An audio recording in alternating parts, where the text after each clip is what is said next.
So this channel is pretty new, but I wanted to talk today about the other senses that I feel and have started to tap into. I want this channel to be a documentation of the journey that I'm going through with the education that I'm putting myself through with spiritual concepts and the practical application of psychic abilities, astrology, magic, things like that. How can we really start to live these truths? And something that I noticed was that there really are other senses.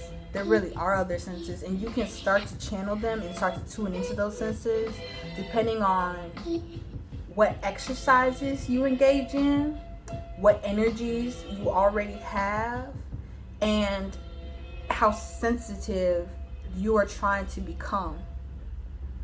Because the thing about the human brain is it's so complex, and they tell us all the time that we're not using over 20% of our brains, but that's because we're not well versed in tuning into the other channels that our brains can tap into.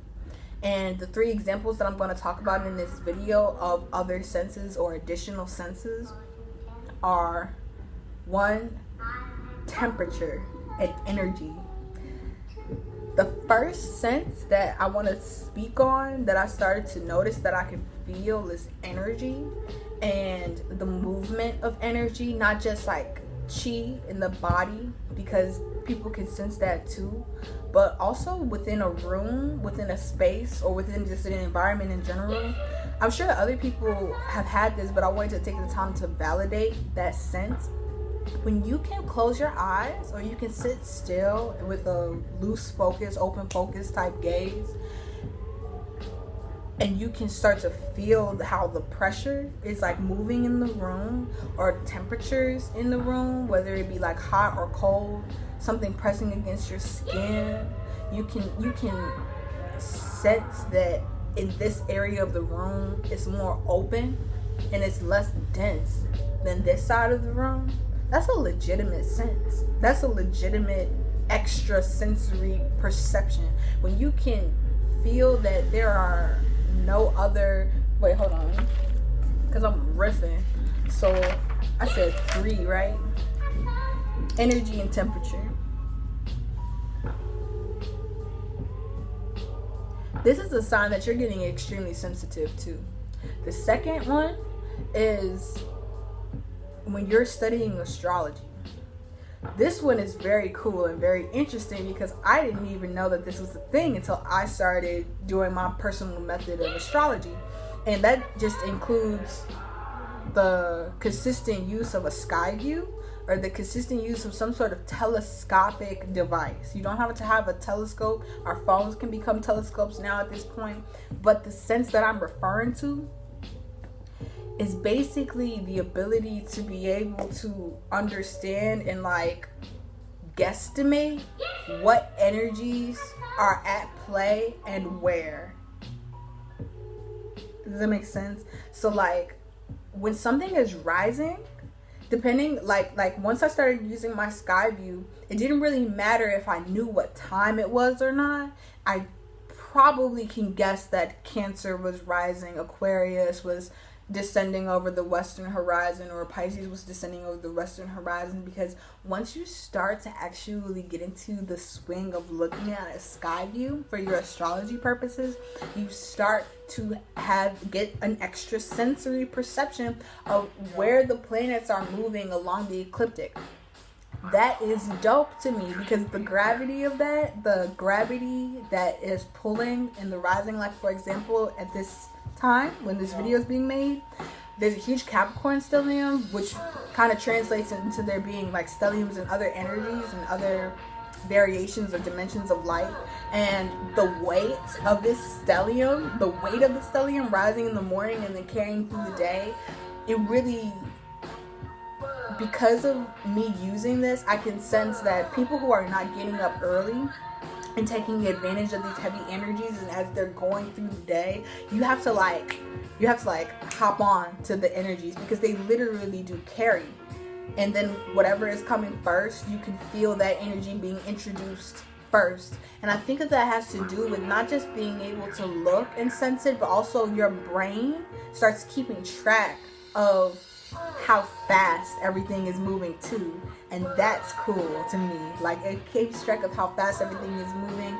It keeps track of where the planets are.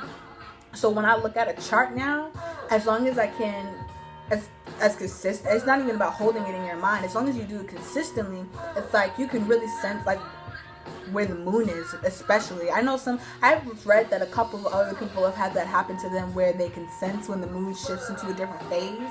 I had this particularly when I was in college, and the moon would shift into Capricorn, because that's my natal. When the moon shifts into Capricorn, I know it. At this point, like now, like since then, I can sense Capricorn. I can definitely sense Scorpio. Scorpio moons are super heavy for me. You start tuning into your own, thing, your own cycles, your own understanding of where everything is outside of this, not just this realm, but like above us, around us. Like, once you get that extra dimension where you start considering planets and space and how far away everything is, but you start to try to sensitize yourself to the pull and the gravity of those things, you naturally become more sensitive to other energies as well. So that's the second one, the second like new sense or whatever. And then the third one, I can't remember the third new sense anymore. That's funny. I'm gonna upload this video anyways.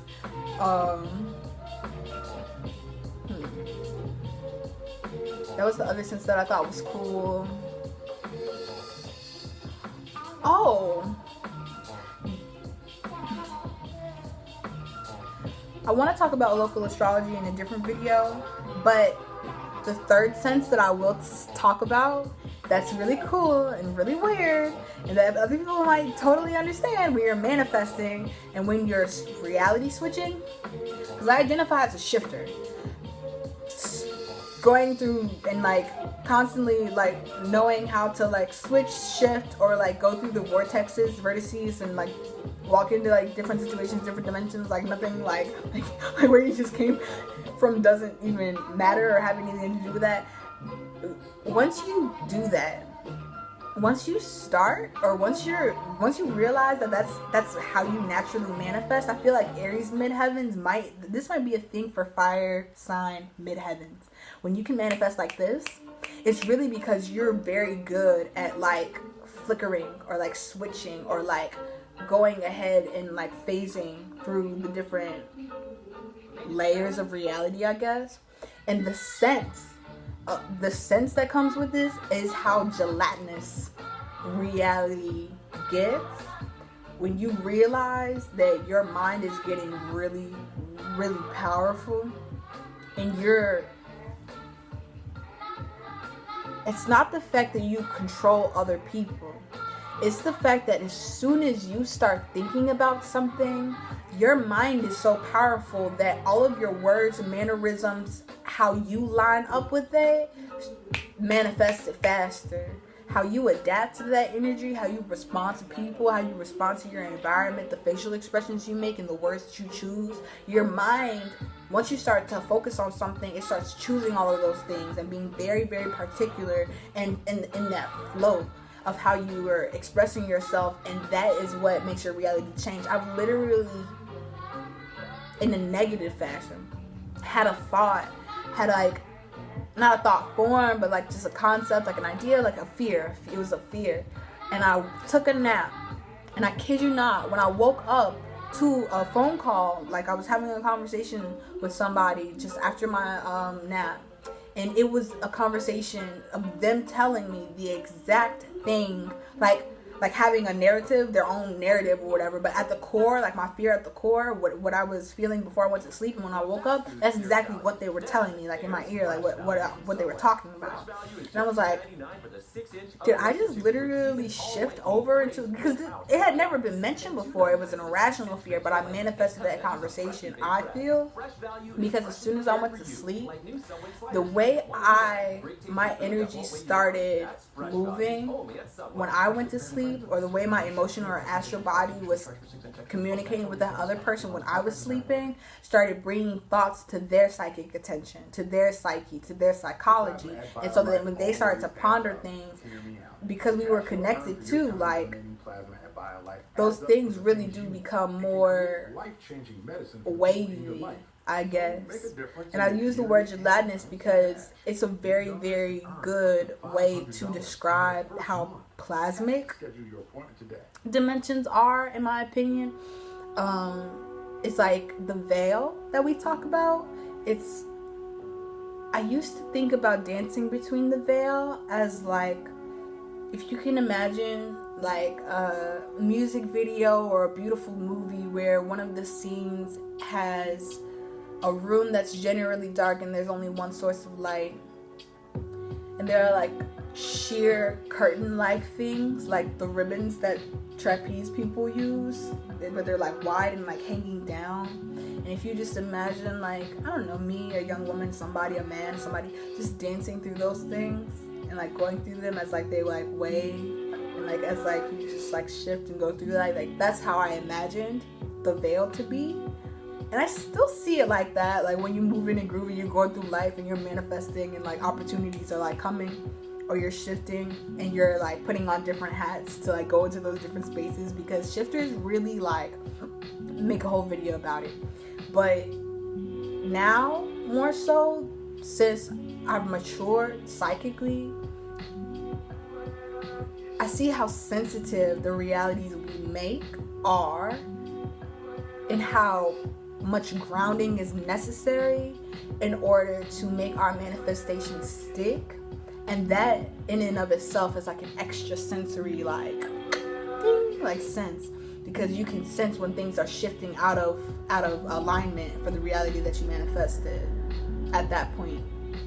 So those are 3 extra senses that you get when you start exercising your psychic abilities, or like really tuning into these things, living these things through. You can expect those things to happen, I feel. And why not anybody should have those things? It would be so cool for everybody to just be able to feel like where the planets are, how fast everything is moving. Oh my God, Uranus is in Taurus, but it's really in Aries, but it's really in Taurus. No, Capricorn. Uranus is actually in Capricorn, Aries, and Taurus all at the same time. I'll make a video about that some other day. See y'all.